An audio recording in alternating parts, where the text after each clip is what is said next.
दूसरे चरण का रण जो है वो शुरू हो चुका है। पहले चरण का चुनाव खत्म हो चुका और पहले चरण से दूसरे चरण के बीच में कई ऐसे मुद्दे थे जिसने पूरे माहौल को गरमा दिया, चाहे वो मंगलसूत्र का मुद्दा हो और चाहे कॉमन सिविल कोड का मुद्दा हो।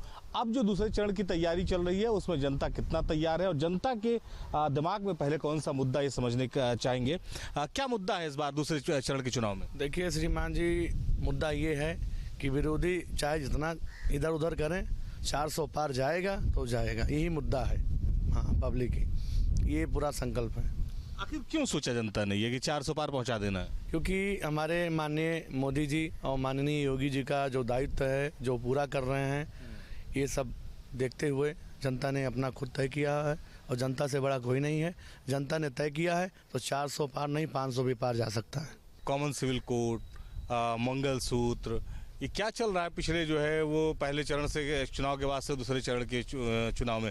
ध्रुवीकरण या मुस्लिम वोट बैंक को जो है लेकर सियासत किस तरह से देख रहे हैं? नहीं, बिल्कुल हमारे प्रधानमंत्री जी ने भी और हमारे उत्तर प्रदेश के यशस्वी मुख्यमंत्री जी दोनों लोगों ने कहा था अभी कि हमारा देश और प्रदेश शरीयत कानून से नहीं चलेगा। शरीयत क्या है? शरीयत एक जो है मुस्लिमों में यानी कि जो है मुसलमानों में इस्लाम में एक आदेश होता है, एक फरमान होता है। उस फरमान से सही बात है कि देश और प्रदेश को नहीं चलाया जा सकता है और यही बात प्रधानमंत्री जी ने और मुख्यमंत्री जी ने समझाने की कोशिश की है कि अगर कानून के दायरे में रहेंगे आप लोग तो फ़ायदे में रहेंगे। रही बात मंगलसूत्र की, तो ये पूरे देश भर की जनता जानती है कि चोरी चकारी, छिनौती, फिरौती और भी तमाम बलात्कार, अपहरण, रेप और जो है दंगा कौन से लोग करते रहे हैं, कौन से लोग जो है चैन स्नैचिंग करते हैं, बहन बेटियों को किस तरीके से छेड़ते हैं, किस तरीके से उन्हें परेशान करते हैं।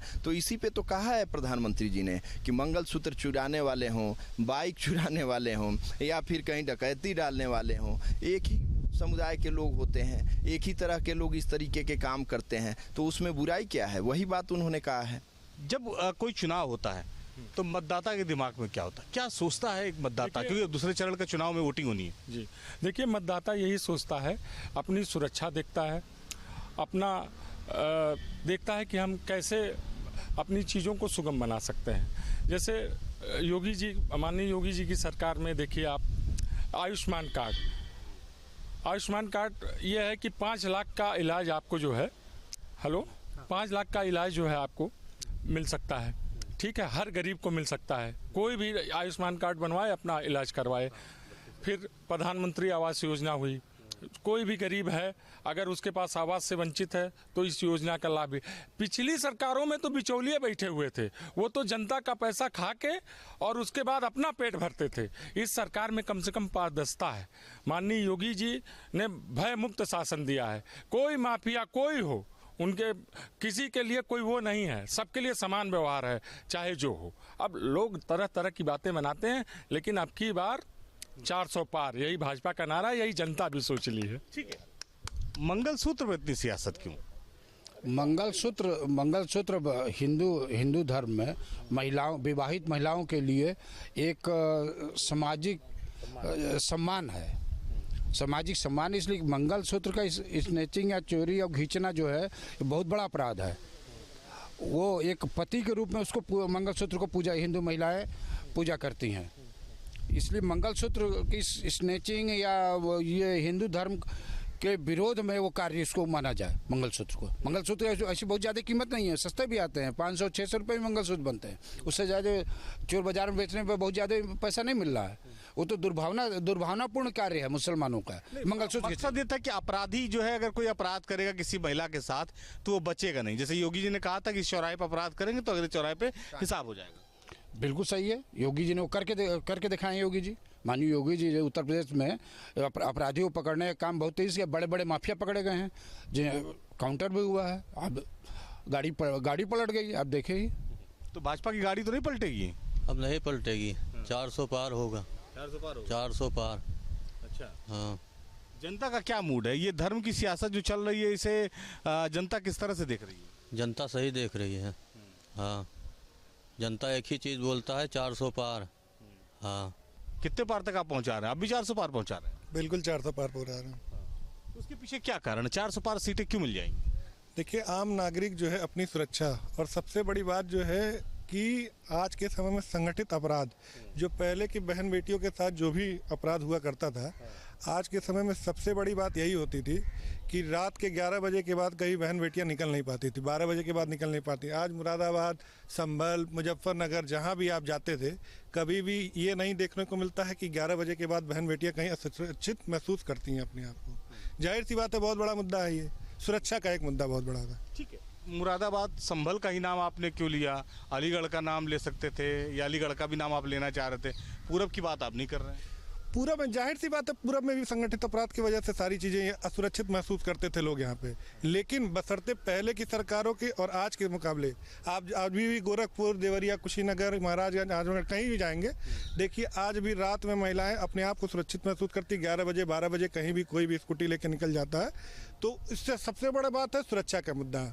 मेरा सवाल ये था कि अलीगढ़ और मुजफ्फरनगर और उधर का नाम आपने क्यों लिया? कोई खास वजह थी? कोई खास वजह नहीं थी, क्योंकि पहले की सरकारों में जाहिर सी बात देखा जाता था कि पश्चिम के क्षेत्रों में ज़्यादा से ज़्यादा ये असुरक्षा की भावना होती थी। वहाँ पे लोगों को संरक्षण मिलता था, अपराधियों को क्या संरक्षण मिल रहा है सरकार में? जो उत्तर प्रदेश की सरकार है और जिस तरह से केंद्र सरकार की नीतियाँ, इस सरकार में अपराधियों का ही संरक्षण नहीं है।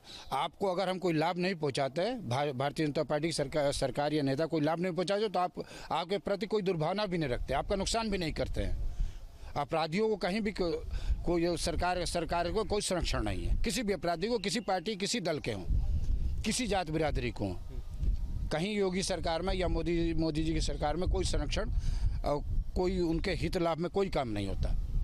कानून व्यवस्था प्रथम मुद्दा है भारतीय जनता पार्टी की सरकार में। ठीक है, मंगलसूत्र का नाम लेते ही फारूक अब्दुल्ला का बयान इतना बड़ा आ गया, क्या लगा उनको कि मतलब भाजपा जो है वो जातियों में और धर्म बांट के जो है वो ध्रुवीकरण कर देगी, इसलिए उन्होंने बोला?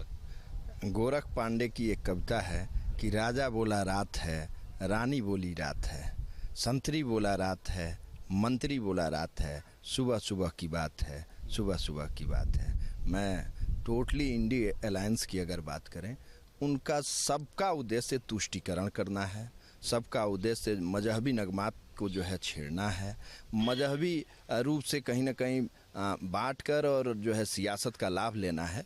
लेकिन मैं समझता हूं कि फारूक अब्दुल्ला ने, अब वो तो बेहतर वही बता पाएंगे कि किस सेंस में उन्होंने ये बयान दिया है, लेकिन मेरा अपना मानना है कि समुदाय विशेष के लोग ही इस तरीके का कृत्य करते हैं, जिनको हमारी भारतीय जनता पार्टी की सरकार और मोदी जी का प्रयास है कि सबका साथ, सबका विश्वास, सबका विकास हो और सब लोग समाज के मुख्य धारा में आए, चाहे वो अनुसूचित जात का कोई हो, जनजात से हो, पिछड़ा वर्ग का हो, सभी लोगों को समान शिक्षा मिले, सभी लोग जो है पले बढ़ें, पढ़ें और आगे बढ़ें। तो ये बहुत बड़ी बात है और इस पे ध्यान लगाना चाहिए, सोचना चाहिए। इस जराइम की दुनिया के लिए इस सरकार में कहीं कोई जगह नहीं है, ना ही कोई अपराधी बच पाएगा, ना ही अपराध करने वाला कहीं बच पाएगा। तो ये कहीं ना कहीं बड़ी बात है। सवाल बहुत महत्वपूर्ण ये है कि वो दिन रात जिसका भी ये जिक्र कर रहे थे, वही योगी जी, मोदी जी तो नहीं दिखा रहे जनता को, इसीलिए कह रहे 400 पार। क्या दिखा रहे हैं? मतलब बात कहा कि राजा ने कहा रात है, रानी ने कहा रात है, संतरी ने कहा रात है, लेकिन ये सुबह की बात है। तो कहीं ऐसा तो नहीं भाजपा भी इसी तरह से भ्रमित कर रही है? नहीं, भाजपा बिल्कुल भ्रमित नहीं। भाजपा ने जो कहा वो करके अक्षरशः दिखाया। भाजपा की कथनी और करनी में कोई अंतर नहीं है। भाजपा ने जो कहा वो 100% किया। आप किसी भी चीज को उठा के देख लीजिए, कॉमन सिविल कोड हो, राम मंदिर हो, जो उन्होंने कहा वो करके दिखाया। बहुत महत्वपूर्ण सवाल ये है कि जिस तरह से आप पश्चिमकरण देख रहे हैं, पहले फेज में मुद्दे और थे, दूसरे फेज में एकाएक धार्मिक मुद्दा क्यों आ गया? नहीं, हर जगह के, हर क्षेत्र के अपने अलग अलग मुद्दे हैं। निश्चित ही उत्तर प्रदेश में पिछले अगर 7-8 वर्षों में बात करें, स्वरूप बदला है। अगर मोदी जी की 10 साल की अगर टेन्योर की बात करें तो बहुत सारे ऐसे विकास के कार्य जो धरातल पर हुए हैं, जैसे उज्ज्वला योजना से हमारी माताएं बहनें लाभान्वित हुई हैं। किसान सम्मान निधि अगर सीधे जो है हमारे किसान भाई जो है बेनिफिट उसका पा रहे हैं।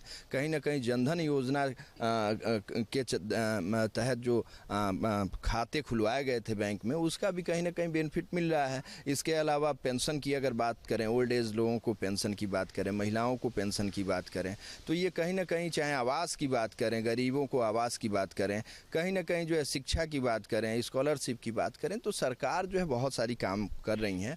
हमारी डबल इंजन की सरकार दोनों के ही नेतृत्व में उत्तर प्रदेश और ये सब सारा आगे बढ़ रहा है। और जहाँ तक रहा क्षेत्रीय मुद्दों का, तो सही बात है कि अभी जैसे जैसे चुनाव आगे बढ़ेगा, अलग गोरखपुर जाएंगे तो वहाँ का कुछ और डेवलपमेंट का मुद्दा होगा, इलाहाबाद जाएंगे तो और कुछ मुद्दा होगा, अगर आप चुनाव लड़ने सहारनपुर जाते हैं तो वहाँ का निश्चित ही कुछ और मुद्दा होगा, तो वो निश्चित ही तौर पे मुद्दा अलग अलग सामने आएगा। ठीक है, भाजपा के लोग कह रहे हैं 400 पार, इसीलिए आपने मान लिया, कोई और वजह भी आपकी भी? नहीं, वजह है, काम कर रही है भाजपा ना। हाँ, पब्लिक भी चाहती है कि भाजपा आएगा।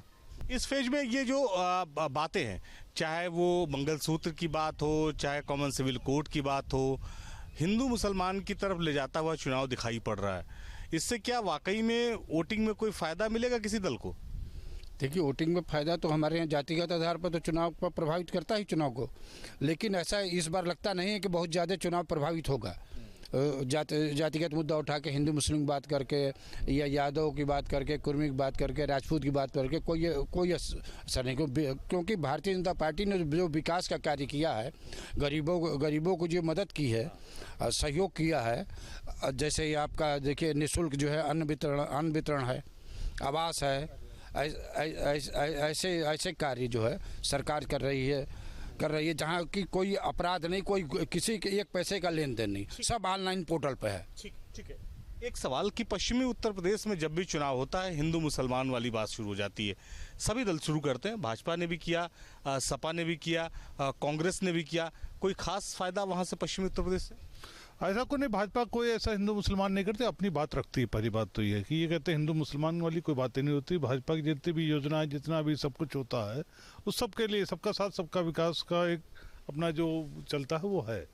और ये जो कहना कि खाली हिंदुओं के लिए करना, वो अपनी बात को रखते हैं। भाई एक वर्ग को सब लोग रखेंगे तो अपने वर्ग को रखने वाला होगा ना बात को। ऐसा तो है नहीं कि अपने वर्ग को ही छोड़ दिया जाएगा।